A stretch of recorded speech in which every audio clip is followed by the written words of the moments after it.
In today's video, I'm going to speak about 3 vices every man must destroy. The first vice is lust. Now, lust is a vice that a lot of men struggle with. Myself included in my early 20s, I was very lustful and I was trapped in this cycle of lust that I could not get out of. And the one thing that you have to understand is that this lust is a lot deeper than just wanting to have sex or living in a over-sexualized world. It destroys your inner confidence. It destroys the way that you see women, the way that you can have relationships with women, right? Just seeing them just in the physical realm. And it's very difficult for a lot of men to flee from lust and escape lust because it's everywhere, right? When you go to the grocery store, when you go to the gym, when you go online, all you see is over-sexualized people, over-sexualized products, and it really seeps into your mind. The one thing with lust that has helped me is simply fleeing from it. And I know that this is up to debate. You know, people sometimes say, oh, well, you can just ignore it, and it's going to be there. It's going to be there. The over-sexualized women, the products that people promote, the TV shows, the movies, the internet, it's always going to be here. So the one thing that I have done that has really helped me is just fleeing from all of this. Now, what I mean by this is that, you know, if you follow anybody online on Instagram or just any type of, you know, over-sexualized content, do not watch it. Unfollow those women. Don't watch porn. Don't watch, you know, provocative videos, right? Like, don't watch any of it. Stay the fuck away from lust. It will destroy your inner confidence. It will destroy the way that you can have healthy relationships, right? And it seeps into so many other areas of our life, right? Like being deceitful, not being truthful with people. Again, not being able to see women past their bodies. It's a big issue. And I'm not telling you guys to never look at a woman and find her attractive. That's not what I'm saying at all. But I'm saying that you have to be very careful. You have to have a lot of discernment with who you know, exchange energy with. Not even sexually, but even if you're hanging out with a woman, you go on a date with a woman, you know, making sure that she's a quality woman that you actually want to spend time with, you know, past the physical, right? So that is a big vice, something I really struggled with in my early 20s. And I know a lot of men struggle with this vice. So that is the first vice. The second vice is weed. I know you guys are gonna, you know, some people, they operate well off of weed. I know a lot of guys, you know, growing up in my early 20s that I've seen, they smoke weed, they own businesses, they can run, you know, 12, 14, 16 hours a day.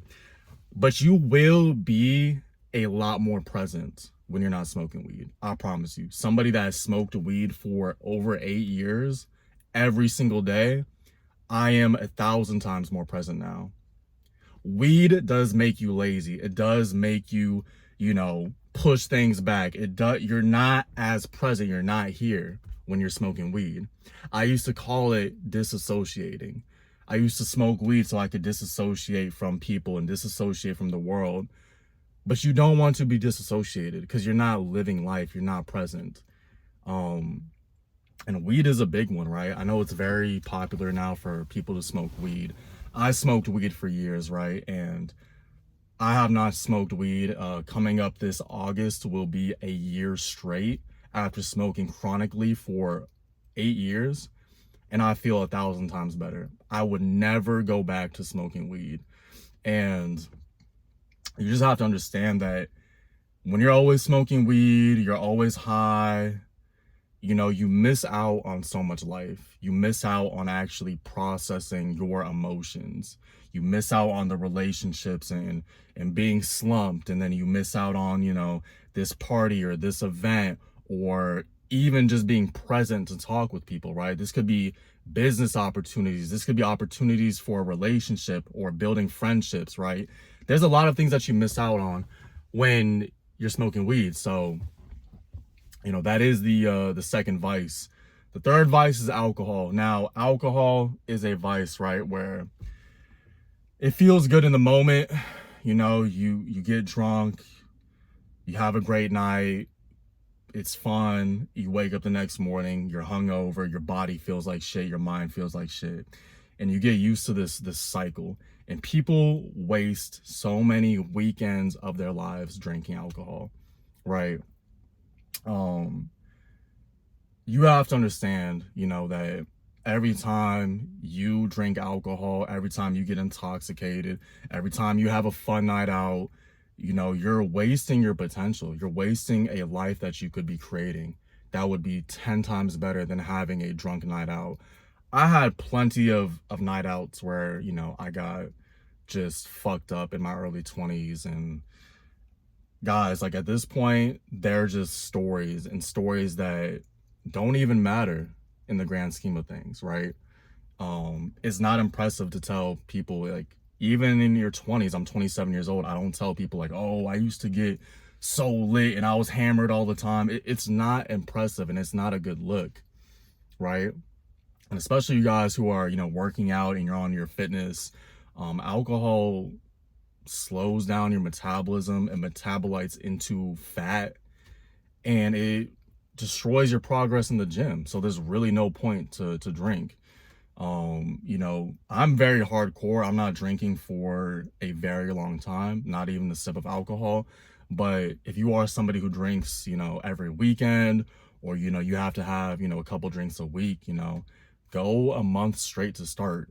Go a month straight of no alcohol. Go a month straight of no weed. Go a month straight of fleeing from lust, of destroying your addiction to lust. No porn, no masturbating, no, partaking in lustful behavior.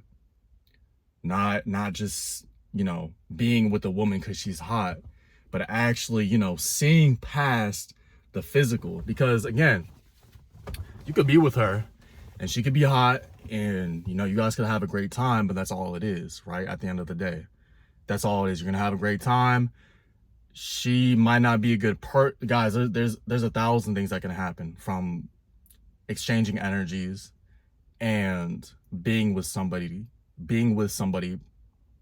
off of lust. There's 1,000 things that can happen. So I hope this was valuable for you guys. A lot of people, they don't understand that this is so fucking serious what I'm talking about. Like, they don't have this concept because they've been living in this perpetual state of lust, of drinking, of smoking. These are specific vices that I really struggled with. And I'm telling you guys, as somebody who has, fleed from lust, destroyed my addiction to lust, I am nowhere near as lustful as I used to be. And even when these thoughts do come, because I am a human being, I am a man, I understand that, this is a low frequency energy, and I get away from this low frequency because I do not want to be in that state, right? And the alcohol and the weed, I mean, you're going to waste so many hours, thousands of hours of your life, and you could have used that to create literally whatever is your wildest imaginations, right? Your dreams, your aspirations, a business, a career that you really want to get into, right? So what I'm talking about is very important, and I really mean what I say. So take it for what it is. This is John Only the Only. I'm sending blessings always. Peace.